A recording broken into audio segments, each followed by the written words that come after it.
reliability of bearing and related to the life of bearing, and one is related to the selection of the ball bearing.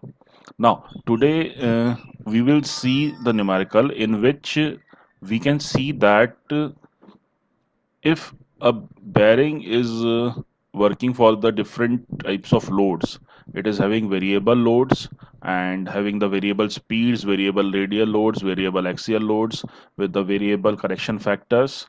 So different types of loads are there. So in that case, how can we solve that this particular kind of numerical? So today we will go and see for that. So let's start with the numerical. First of all, let's see what our numerical says. Now, this is the typical question uh, we have seen here. Now, the question is select a single row deep groove ball bearing with the operating cycle listed below, which will have a life of 15,000 hours. एक single row deep groove ball bearing अपने को select करना है, इसकी की operating cycle एक table में यहाँ पे नीचे दी हुई है इन्होंने, इसकी जो बेयरिंग लाइफ है that is of 15,000 hours. Now we see the operating cycle here. You can see the table is having different fields like the fraction of cycle, type of load, radial load in newtons, thrust load in newtons, speed in rpm, and the service factor.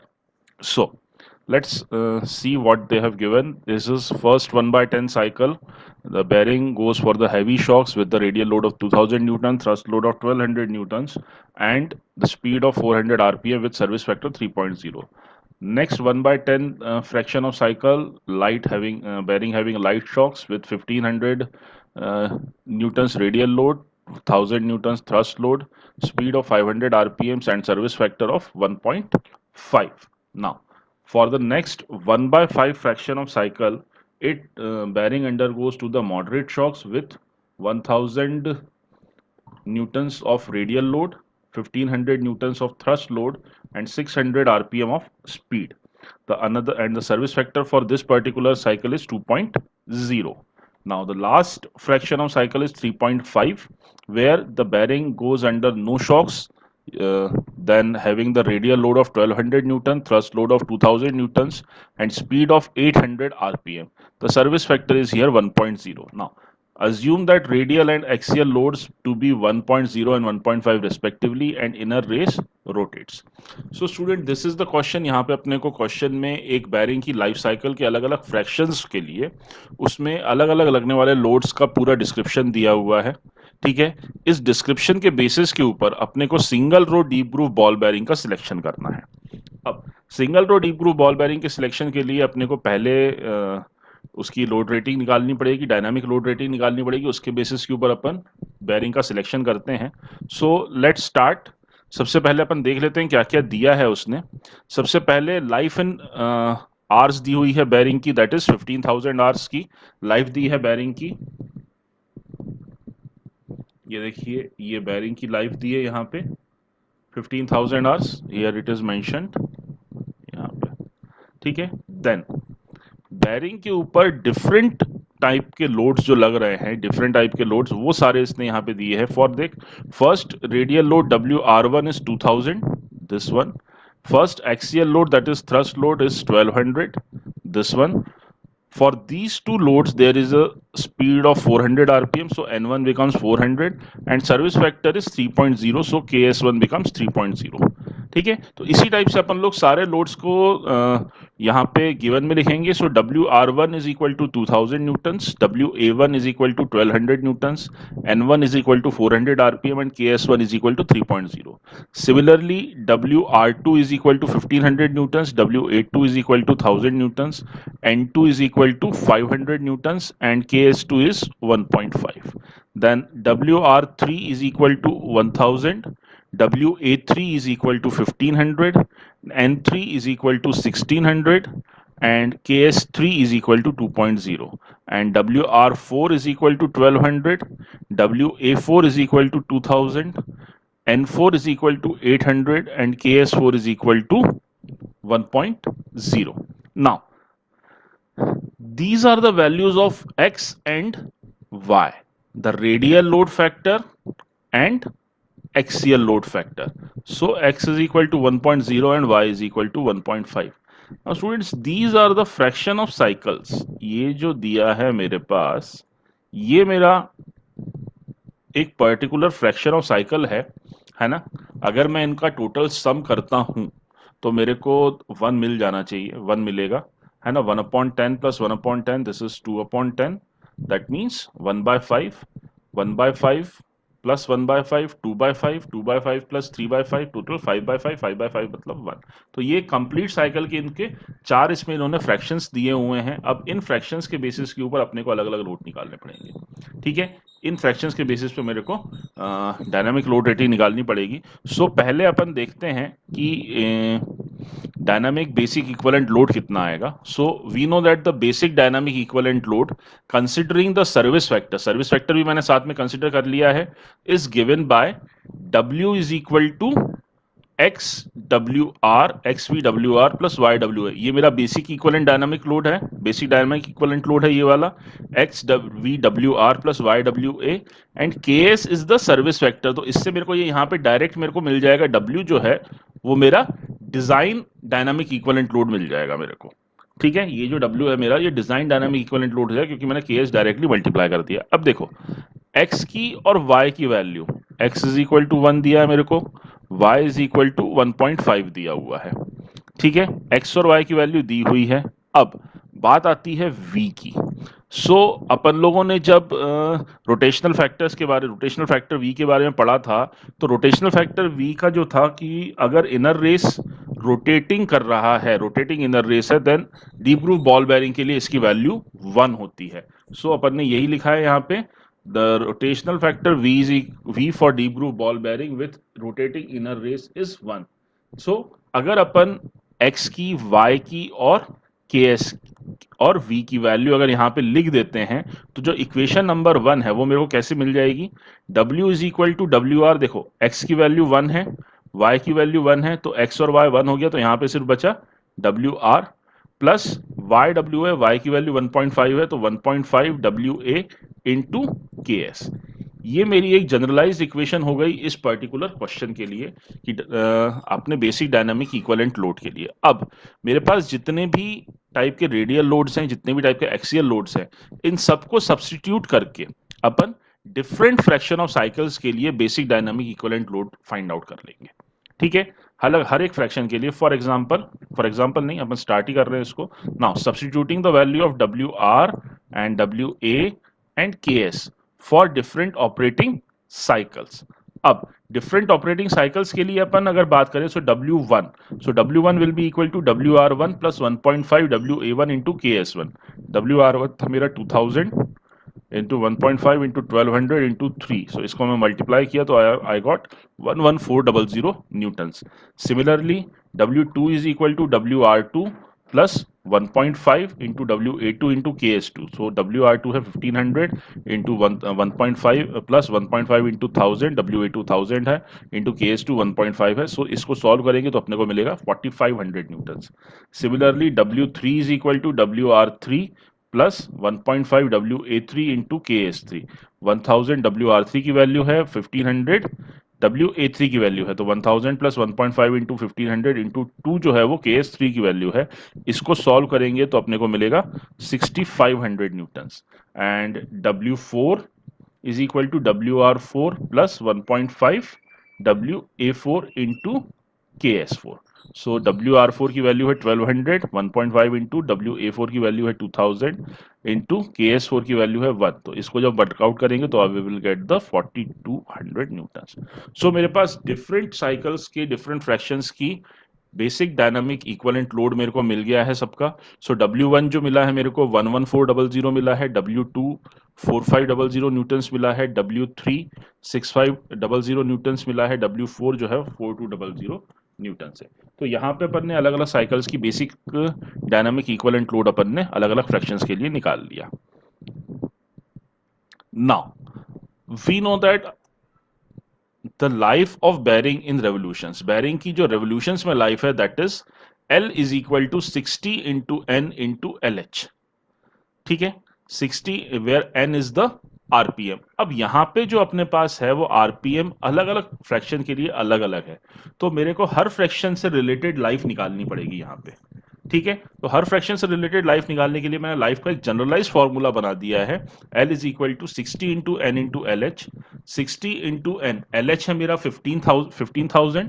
ठीक है, ये देखिए आपको ये formula दिख रहा होगा यहाँ पे, 60 × n × LH which is equal to 60 × n × 15,000।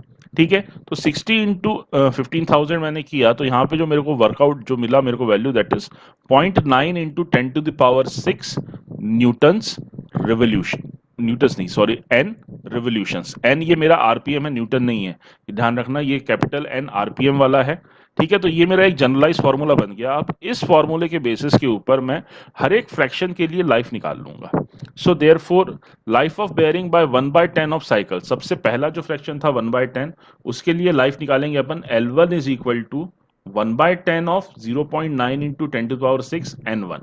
ठीक है, 1/10 के लिए जो स्पीड थी वो n1 स्पीड थी फर्स्ट फ्रैक्शन के लिए। सो यहाँ पे 1/10 × 0.9 × 10⁶ × 400, so this is equal to 36 × 10⁶। ये एक जीरो से यहाँ पे एक जीरो चला जाएगा, है ना, इस जीरो से ये जीरो गया, इसको मल्टीप्लाई करेंगे तो 4 9 36, 0.9 था तो 36 आ गया। 36 × 10⁶ रिवोल्यूशन। अच्छा स्टूडेंट्स, एक चीज इन न्यूमेरिकल्स को ध्यान रख सॉल्व करते हुए ध्यान रखना कि जनरली जो वैल्यूज है, ठीक है, जो अपन लाइफ की वैल्यूज निकाल रहे हैं, वो मल्टीप्लाइड बाय 10⁶ के टर्म्स में रखना। ठीक है, अगर 10⁶ क्या 6 से कम आ रहा है तो उसको करने के लिए पॉइंट में आप रख सकते हैं, अगर 6 से ज्यादा आ रहा है तो अपन उसको बढ़ा के रख सकते हैं। कोशिश करना कि चीजें 10⁶ के इसमें रहें, क्योंकि आगे जो अपन सॉल्व करेंगे तो 10⁶ इजीली कैंसिल आउट हो जाता है, तो वर्क करना अपने को ईजी पड़ता है। ठीक है, सो ये अपना L1 आ गई, L1 आ गई अपनी 36 × 10⁶ revolution. Similarly life of bearing for next 1/10 of the cycle, next जो फ्रैक्शन है 1/10, उसके लिए अपन लाइफ निकालते हैं। सो L2 is equal to 1/10 × 0.9 × 10⁶ n2। अब L1 1/10 0.9 10⁶, n2 की जो वैल्यू है वो मेरी वो है 500। अब इसको अपन जब सॉल्व करेंगे तो then we get the speed of life of 45 × 10⁶ revolutions. 45 × 10⁶ revolution की बैरिंग लाइफ आती है सेकेंड फ्रैक्शन के लिए। सो L2 आ गई। Life of bearing for next 1/5 of cycle, मतलब L3 जो अपना थर्ड फ्रैक्शन है 1/5, उसके लिए जो लाइफ है वो अपनी L3 है। So L3 is equal to 1/5 × 0.9 × 10⁶ n3। ठीक है, n3 थर्ड फ्रैक्शन से रिलेटेड स्पीड है, तो यहाँ फ्रैक्शन है मेरा 1.5, 0.9 × 10⁶ इंटू 600 की स्पीड है। इसको मैंने सॉल्व किया, so I get 108 × 10⁶ revolutions. And in the end life of bearing for next 3/5 cycle, जो लास्ट 3/5 फ्रैक्शन बचा हुआ है, उसके लिए अगर अपन लाइफ की बात करें L4, so L4 is equal to 3/5 × 0.9 × 10⁶ n4। ठीक है, 3/5 × 0.9 10⁶ n4 है मेरा 800। अब इस 800 की वैल्यू से मैंने मल्टीप्लाई वगैरह सब किया, सॉल्व किया, सो आई गॉट 432 × 10⁶ रिवोल्यूशंस। ठीक है, सो मेरे को डिफरेंट फ्रैक्शंस के लिए बेरिंग की लाइफ मिल गई है। ठीक है, टोटल लाइफ के जो डिफरेंट फ्रैक्शंस थे उसके उस बेसिस पे, उनकी स्पीड्स के बेसिस के ऊपर मेरे को बेरिंग की लाइफ मिल गई है।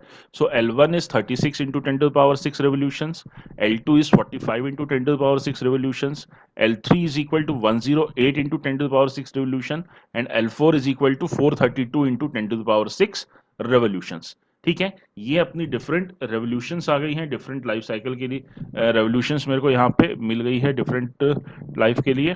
ठीक, now we know that the equivalent dynamic load. अब जब अपन लोगों ने अभी लास्ट परसों जो अपन लोगों ने वीडियो देखा था, परसों के वीडियो में अपन लोगों ने देखा था कि जो इक्विवेलेंट डायनामिक लोड है, जब अलग अलग वैल्यूज रहती हैं आपकी इक्विवेलेंट डायनामिक लोड पे, डिफरेंट वेरिएबल लोड्स लग रहे हैं, उसके ऊपर वेरिएबल अलग वेरिएबल डिफरेंट वेरिएबल लोड्स हैं, वेरिएबल लाइफ है, in that case equivalent dynamic load निकालने के लिए जो फॉर्मूला अपन लोग यूज करते हैं,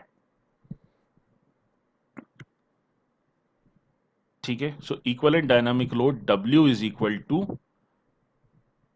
L1 W1 to the power K, plus L2W2 to the power K plus L3W3 to the power K plus L4W4 to the power K upon L1 plus L2 plus L3 plus L4 की whole power 1 upon के। ठीक है, ये अपना equivalent dynamic load का formula है। इसके basis के ऊपर अपन लोग इक्विवेलेंट डायनामिक लोड W जो है वो जिसमें कि सारे के सारे लोड्स कंसीडर हो जाएं, वो फाइंड आउट करने के लिए अपन यहां से इक्विवेलेंट डायनामिक लोड निकालेंगे। ठीक, अब स्टूडेंट्स आप देखो यहाँ पे अपन ने बेसिक डायनामिक इक्विवेलेंट लोड निकाला। ठीक है, then we are going to find out equivalent dynamic load. ठीक है, वहां बेसिक डायनामिक इक्विवेलेंट लोड था, अब ये इक्विवेलेंट डायनामिक लोड है। यहाँ पे अपन L1 W1 L2 W2 L3 W3 L4 W4 इस सब की वैल्यू रखेंगे plus K is equal to 3। अपन लोगों ने जब इक्विवेलेंट डायनामिक लोड पढ़ा था तब अपन ने देखा था कि K is equal to 3 for ball bearings and K is equal to 10/3 for roller bearing. ठीक है, 10/3 फॉर रोलर बेयरिंग। ठीक है, सो ये बेसिकली अपन अपना बॉल बेयरिंग है तो अपन ने K की वैल्यू ले ली है 3, है ना। ठीक, ये मैं हटा दे रहा हूं।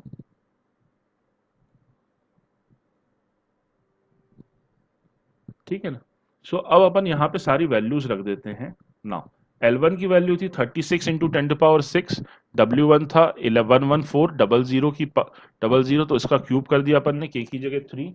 Similarly L2 is the 45 into 10⁻6 into 4500 का क्यूब प्लस 108 इंटू 10⁻6 इंटू 6500 का क्यूब प्लस 43 इंटू 10⁻6 इंटू 4200 का cube upon 36 into 10⁻6 plus 45 into 10⁻6 plus 108 into 10⁻6 plus 432 into 10⁻6, इस सब का कंप्लीट पावर 1/3। अब ये इक्वेशन अपने को या ये फ्रैक्शन अपने को सॉल्व करना है। अब इसको सॉल्व करने का सिंपल तरीका है, देखो आप लोग इसमें गलती के चांसेस बहुत ज्यादा हैं, इसलिए इसको सॉल्व करने का मैं बहुत सिंपल तरीका बता रहा हूं आपको। सबसे पहले इसमें आप ये ऊपर वाला जो फ्रैक्शन है, ये अबव फ्रैक्शन न्यूमरेटर जो है इसका, इस न्यूमरेटर को सॉल्व करो विदाउट यूजिंग 10⁻6। ये जो 10⁻6 है इसको यूज मत करना, क्योंकि तीन चारों में कॉमन है ये, तो ये कॉमन बाहर आ जाएगा 10⁻6। ठीक है, उसके बाद में अपने को जो सॉल्व करना है दैट इज 36 इंटू 11400 का क्यूब प्लस 45 इंटू 4500 का क्यूब प्लस 108 इंटू 6500 का क्यूब प्लस 432 इंटू 4200 का क्यूब। ठीक है, तो इसे सॉल्व करने के लिए सिंपल है, आप लोगों का जो न्यूमेरिकल मैंने क्लास में बताता हूँ कि ब्रैकेट्स का यूज करो। फर्स्ट ब्रैकेट स्टार्ट करना 36 इंटू सेकेंड ब्रैकेट स्टार्ट करना 11400 ब्रैकेट क्लोज, और क्यूब का साइन आपका जो एक्स क्यूब आपका इसमें लिखा होगा स्क्वायर के ऊपर शिफ्ट के साथ दिया होगा, एक्स क्यूब लगा देना। ठीक है, देन ब्रैकेट क्लोज प्लस फिर से ब्रैकेट चालू 45 into bracket start 4500 bracket close cube, again bracket close plus फिर से bracket start 108 into bracket start 6500 bracket close, उस ब्रैकेट के ऊपर क्यूब लगाना है, फिर से bracket close plus bracket start 432 into bracket start 4200 bracket close, उसके ऊपर cube and then again bracket close. इसको आप जैसे ही करोगे, मल्टीप्लाई करोगे, इक्वल टू दबाओगे, then you get the value 1.191 into 10⁻14, और ये 10⁻6 वो जो मैंने ऊपर से कॉमन लेके नीचे रखा हुआ था, ऊपर से कॉमन लेके रखा था, ये वो 10⁻6 और ये 10⁻14। तो ये टोटल इसकी 10⁻20 हो जाएगी, लेकिन मैंने जानबूझ के इसे 10⁻14 इंटू 10⁻6 लिखा हुआ है यहाँ पे।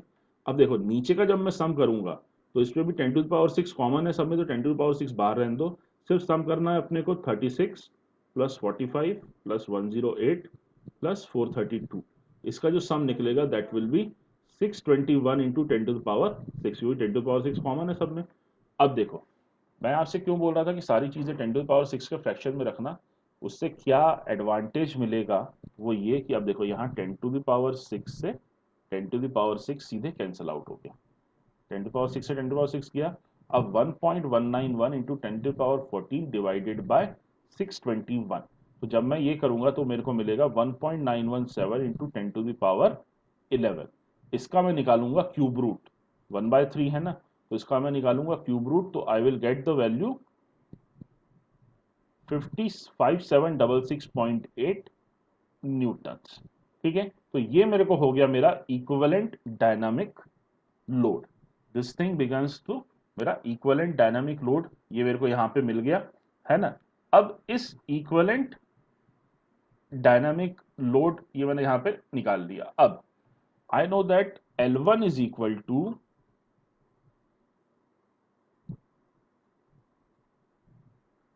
I know that L is equal to L1 plus L2 plus L3 plus L4। ठीक है, अब यहां मैंने सबकी वैल्यूज रख दी। L is equal to 36 into 10⁻6 plus 45 into 10⁻6 plus 108 into 10⁻6 plus 432 into 10⁻6 revolutions। So I will get 621 into 10⁻6 revolutions। ये मेरे को L की वैल्यू यहाँ पे मिल गई। नाउ मूविंग फर्दर, अब मेरे को निकालनी है डायनामिक लोड रेटिंग। ठीक है, अभी अपन ने इक्विवेलेंट डायनामिक लोड निकाला था, अब मैं निकालूंगा dynamic load rating. C is equal to W into L upon 10⁻6 की power 1/k। Dynamic load rating C है, W मेरा इक्विवेलेंट डायनामिक लोड है and L is the life. So अपने ने सारी वैल्यूज रखी। इक्विवेलेंट डायनामिक लोड W की value रखी मैंने 5766.8, लाइफ जो आई मेरी 621 इंटू 10⁻6 अपॉन 10⁻6 की होल पावर 1/3, क्योंकि बॉल बेरिंग है तो k की वैल्यू मैं लूंगा 1/3। अगेन 10⁻6 से 10⁻6 कैंसल। ठीक, नाउ 621 का जब मैंने क्यूब रूट निकाला तो I got 8531। So 5766.8 into 8531। So C is equal to 49196 newton, या अपन इसको कह सकते हैं 449.1 किलो न्यूटन। अब ये मेरे पास C की वैल्यू आ गई, मतलब मेरे पास डायनामिक लोड रेटिंग आ गई। अब इस डायनामिक लोड रेटिंग के बेसिस पे मैं डीप ग्रूव बॉल बेरिंग को सिलेक्ट कर सकता हूं। ठीक है, अब जब अपन नेक्स्ट इसके ऊपर जाते हैं, ठीक है, अपना जो टेबल है फिक्स, उस टेबल को अपन लेते हैं। सो इन दैट केस अब देखो यहाँ पे डेजिग्नेशन सब दिए हुए हैं। ठीक है, तो इस डेजिग्नेशन में अपने को इस सी के बेसिस के ऊपर मुझे जो है वो वर्कआउट कराना है। तो जो मेरी वैल्यू है, आप अपनी जो वैल्यू है दैट इज 49196। अब इस 49196 की वैल्यू को मैं यहाँ से मैच करना स्टार्ट करता हूँ। तो ये इससे छोटी है, ये छोटी है, ये छोटी है, ये छोटी है। ये देखो 66300, ये जो वैल्यू है 66300 वैल्यू, ये मेरी 4919 वैल्यू के आसपास आ रही है। ठीक है, ये मेरी वैल्यू जो है वो 4919 के वैल्यू के पास है, क्योंकि 39700 के बाद में सीधे 4919 है। सो मैं इसके बेसिस के ऊपर अपना जो बैरिंग है उस बैरिंग का सिलेक्शन करूंगा। तो ये वैल्यू के लिए जो बैरिंग आ रहा है वो बैरिंग आ रहा है मेरा 6215। 6215 बैरिंग मेरा इस पर्टिकुलर रेंज में आ रहा है। सो दैट मीन्स जो मेरा बैरिंग है वो 6215 हो जाएगा।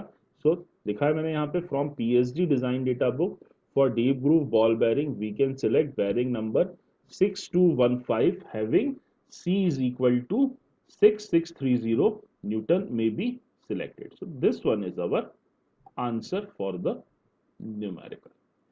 ठीक है, ओके स्टूडेंट्स, ये न्यूमेरिकल था। ये आपको अगर ठीक है, इस टाइप से अपन लोग जब मेरे पास डिफरेंट वेरिएबल लोड्स होंगे, वेरिएबल फ्रैक्शंस होंगे साइकिल लाइफ साइकिल में, उस टाइम पे अपन लोग इस तरीके से अपना बैरिंग का सिलेक्शन करते हैं। ठीक है, that's all from my side today. आज के लिए इतना ही। रोलिंग कॉन्टैक्ट बेयरिंग्स के मैक्सिमम न्यूमेरिकल जिस टाइप के आते हैं वो अपन ने सारे देख लिए हैं, सबका एक एक टाइप देख लिया है। तो मेरी बस आपसे मैं यही बोलूँगा कि जो बुक में जितने भी न्यूमेरिकल्स हैं उन सबको आप सॉल्व कीजिए, खुद से बैठ के सॉल्व कीजिए, उसके आंसर्स निकालिए, आंसर्स टैली कीजिए, बुक से देख के मत कीजिए, अपने मन से करना स्टार्ट कीजिए उसको, एंड देन आंसर टैली कीजिए। और अगर आंसर में कहीं कोई गलती आती है तो उसको फिर दोबारा क्रॉस चेक कीजिए। आपको लग रहा है कहीं कोई भी चीज़ समझ में नहीं आ रही है, या कोई चीज़ आपको एक्सप्लेनेशन जो बुक में दिया है वो क्लियर नहीं है, या उसने कोई स्टेप एक्स्ट्रा बीच में से बता दी है, तो आप प्लीज़ मेरे को आप कांटेक्ट कर सकते हैं मेरे व्हाट्सएप नंबर के ऊपर, या मेरे को आप क्वेश्चन लिख के भेज दिए, या डायरेक्टली आप लोग कॉल भी कर सकते हो कभी भी, कोई इशू नहीं है उसमें, है ना। सो स्टूडेंट, नेक्स्ट क्लास में अभी अपन लोग रोलिंग कॉन्टैक्ट बेयरिंग तो आपका नियरली कंप्लीट हो गया, तो ये बेयरिंग वाला पार्ट पूरा हो गया है अपना। ठीक है, बेयरिंग वाला पार्ट कंप्लीट होने के बाद में अपन एक स्लाइडिंग कॉन्टैक्ट बेयरिंग का क्वेश्चन टेस्ट करेंगे, और दो मैं क्वेश्चन दूंगा आपको, न्यूमेरिकल बेस्ड क्वेश्चन पेपर डालूंगा, दोनों के तीन तीन क्वेश्चंस रहेंगे, तीन रोलिंग कॉन्टैक्ट बेयरिंग के, तीन स्लाइडिंग कॉन्टैक्ट बेयरिंग के, तीनों क्वेश्चंस डालूंगा, तो वो सॉल्व करके आप उसका सॉल्यूशन मेरे को व्हाट्सएप पे दीजिएगा, सो दैट आपकी जो गलतियां हैं, जहाँ पे आप लोगों ने गलतियां की हैं, या जहाँ पे भी आप लोग कुछ इम्प्रूवमेंट की रिक्वायरमेंट है, ठीक है, वो मैं आपको उसके ऊपर व्हाट्सएप पे रिवर्ट बैक कर सकूं। ठीक है, और इसके अलावा कोई भी आपको क्वेरी हो तो आप प्लीज़ रिवर्ट बैक करें मेरे को। ठीक है, okay students, that's all for the day, thank you very much.